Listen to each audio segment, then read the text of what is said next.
Hello and welcome. My name is Jim James and I'm your host today on Speak PR. On this podcast, I'd like to help you to unlock the value in your business with free and effective communications tools and ideas. Now, I've been doing this by sharing my experience as an entrepreneur and also as a PR agency owner for over 25 years. I've served over 500 clients, large and small. And now on this podcast this evening, I'd like to talk to you about sewing machines and the sewing together of a tribe. Now, as you might have heard in an earlier podcast, I have been tasked by my daughter, Amity, to get a sewing machine for school. And I did what I think most consumers will do. And the reason I share this is because from a PR point of view, if we're running our own business, it's always important to think about the overall customer journey as they look for solving a need and look for the solutions, shortlist the solutions, and then zero into actually making a purchase. But after that, what do we do to help that purchase settle in to be used and be a value part of the purchasing process? So we had a look online. I had a look online. And of course, the first thing that we all do, regardless of business to business or consumer, is we go to a search engine. Now, I use Ecosia, which plants trees every time I search, but we're also using Bing or Google, of course, or in China, Baidu. So the first place, of course, is from a PR point of view, what content do we have online in order for the search engines to be indexing us? Of course, there's the large number of banner ads for different sewing machine companies, plus websites showing sewing machine content that are ad-based. There are a number of specialist titles in this particular niche. So there is sewmag.co.uk, which has its own app. There is The Spruce, bestreviews.com, Sewing Machine Expert. So there are, about a dozen websites professing to give me the top 10, top 5, best of 2020 reviews. So I read through a few of those, and then I looked also because some of the learning sites like Udemy have their own courses on everything from macrame to sewing to home stitching and so on. So I had a quick look there to see which sewing machines are being used by the teachers and which ones are being recommended. Now, some sites then, or some companies have their own websites as well. So Singer.com has its own, Janome has its own branded website. And so there are a number of brands, about 15 main sewing machine brands, largely from Asia. And these are mainly coming from Japan, South Korea and China. I then went across to look for the YouTube videos to see, what help I can get from the world's largest search engine for video. And of course, then what one can do is see the number of videos made by what one might call the whole influencer community. Because the influencer's not posting on the search engine for long form text. That's being done by the review websites that are living off content with advertising. But the influencers are in abundance when it comes to going to YouTube. So I had a look and I found that there are a number of influencers, quite unlikely to be honest. I found videos, for example, on Abby's Den. And Abby's Den, there's a video filmed 2 years ago called Inserting the Front-Loading Bobbin Case. Pretty exciting. But 324,000 people have viewed that short video made in someone's kitchen, by all accounts.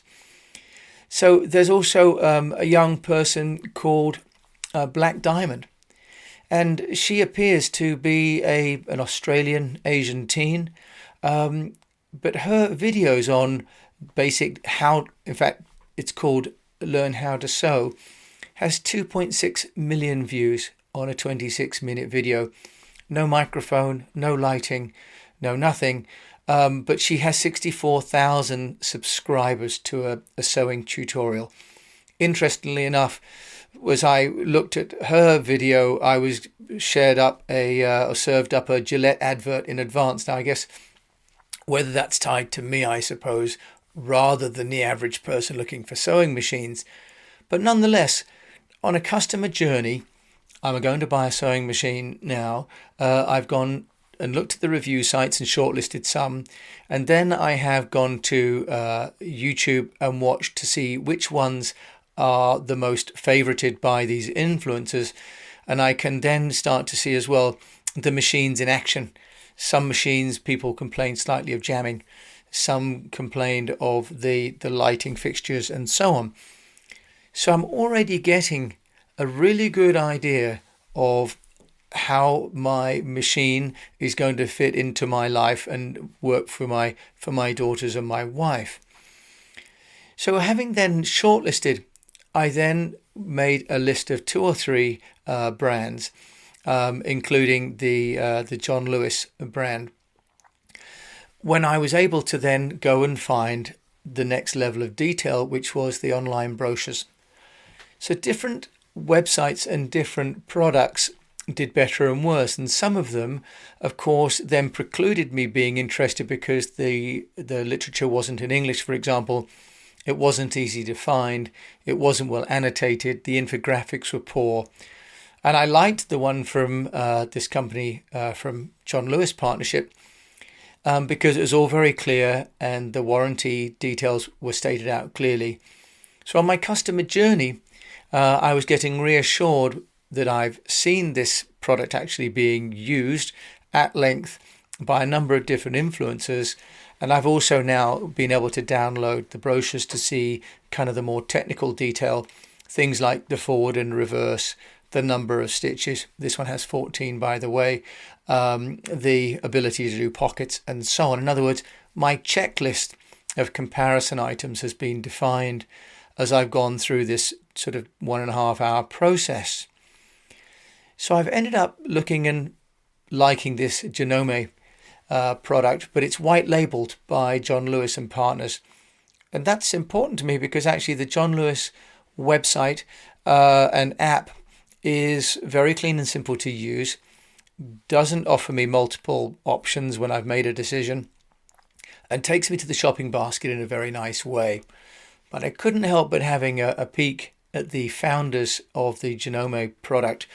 Now, if you haven't heard, the Genome is a brand leader, and they've sold some 2 million sewing machines in the UK and over 60 million sewing machines worldwide. So for those of us that just thought sewing was sort of an idle hobby, Sean Secchi, who's the president of Genome in North America, says that they have a mission to produce machines which inspire creativity and innovation, yet are made to provide you with reliability and durability that you deserve. So he goes on to saying, the better your tools, the more inventive, artistic and pleasurable your sewing experience will be. So they've really understood the importance of the sewing machine, not as a machine, but as part of our lifestyle, our home lifestyle. Now, this is, I think, really, really important for all of us who are managing public relations and selling services and products.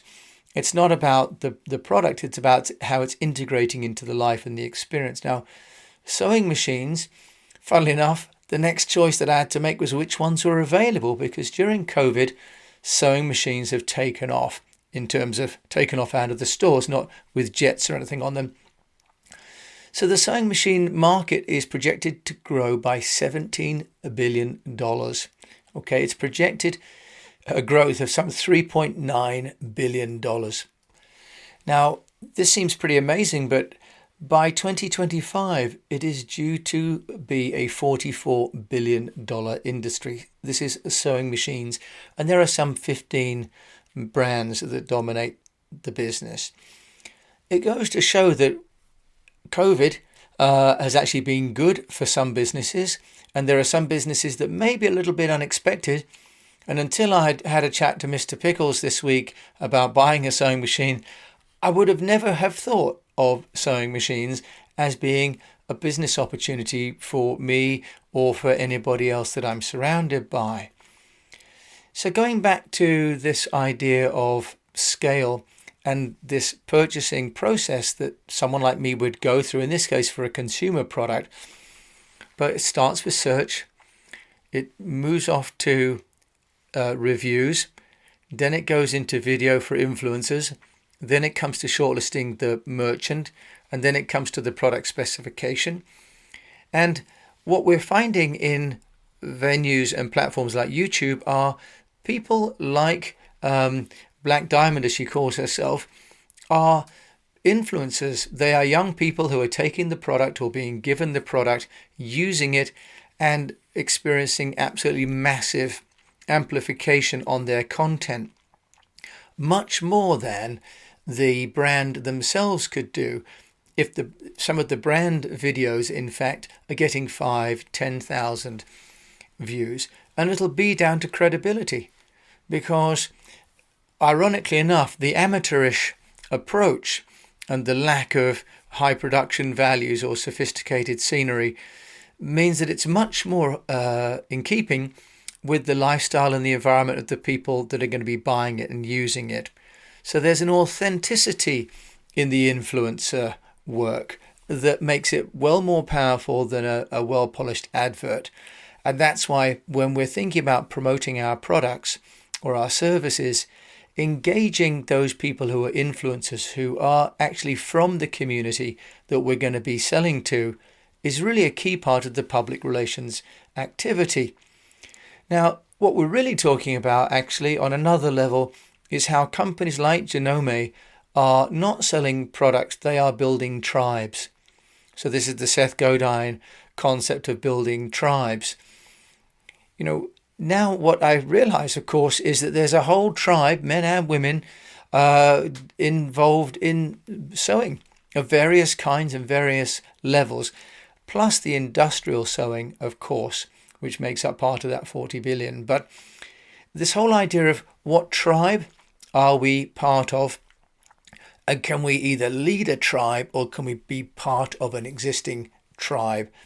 Now, one way of joining into a tribal group is, for example, sponsorship or product placement, in the same way that KitchenAid has done on the Great British Bake Off, or Amazon. So when Channel 4 purchased the rights to the Great British Bake Off, which is this really an institution now, and my daughters and I and my wife love to watch that as well. But it's in 9th series and, has now got an estimated £5 million worth of sponsorship from Amazon. And Amazon want to showcase their Echo speaker and the capabilities of their Alexa voice service. So prior to Amazon, Dr. Ecker and Tate & Lyle had been sponsors. And interestingly enough, Tate & Lyle, they believe that the two of them probably paid about 4 million a pair in sterling to sponsor this. So what did they get from it? Well, of course, they were in this amazing series that really reached out to young bakers. In the 18 to 25 category, the Great British Bake Off became a top-rated show. Now, the people at Tate & Lyle said that the early results from their sponsorship by promoting their golden syrup was that they were having sales year on year against the same period of twofold in web traffic by people looking for recipes and tips. So in other words, the sponsorship of the Great British Bake Off by Tate & Lyle doubled the interest in their products for baking. Such is the power of product placement and sponsorship. So when we're looking at building our opportunities for marketing, for public relations, we talk about press relations, of course, but in our Speak PR program, where we talk about storification, personalization, engagement, amplification, and knowing, under the engagement, we talk about creating great content. But sometimes, as we've seen with the sewing, the tribe will make the content for us. the tribe, motivated by a love for the product, a love and a passion for the tribe, but also from a commercial point of view by starting to get sponsorship. I mentioned, for example, the Black Diamond was preceded by 2 adverts, and indeed one also in the middle. So there's a reward for the tribe to be helping to amplify the content that they're making. And there's also opportunities to sponsor by product placement or by cash or both. And it doesn't have to be a huge Great British Bake Off, but it could be a local event. It can be a school event. It could be a running team locally, or a sports team, or anything really that helps to get the brand into the community and to be seen to be part of the tribe. So public relations is about content and about influencers, but also public relations is creating the information throughout the passage of the consumer as they pass down the path from wanting to find out, becoming knowledgeable, becoming interested, and then taking decisions to make a purchase. And when we build our digital footprint and our digital path out in the Ethernet, but also on our own and on these other platforms, we need to story and think about the story of the people buying our product, but also help them along the way to create a narrative which is consistent and compelling. In our case, we bought the sewing machine, the JL110, and we plugged it in. And then, of course, we went back and watched those YouTube videos again to figure out just how to load that front bobbin. So if you need any help with loading front bobbins onto your sewing machine, you can either check out YouTube or you can drop me a line. So the point is that the internet and public relations work together to help us as entrepreneurs to guide and to lead and to fulfill the information requirements that our consumers or our partners or our staff have along their entire journey. So with that, I say thank you very much for listening to this episode of Speak PR. And if you have enjoyed this, I do welcome you to our website, to eastwestpr.com, to register for our newsletter. You'll also see our Speak PR podcast. If you like it, also please do me a favor and rate it. That would be great. In the meantime, I wish you great health, a profitable business, and to keep sewing and communicating.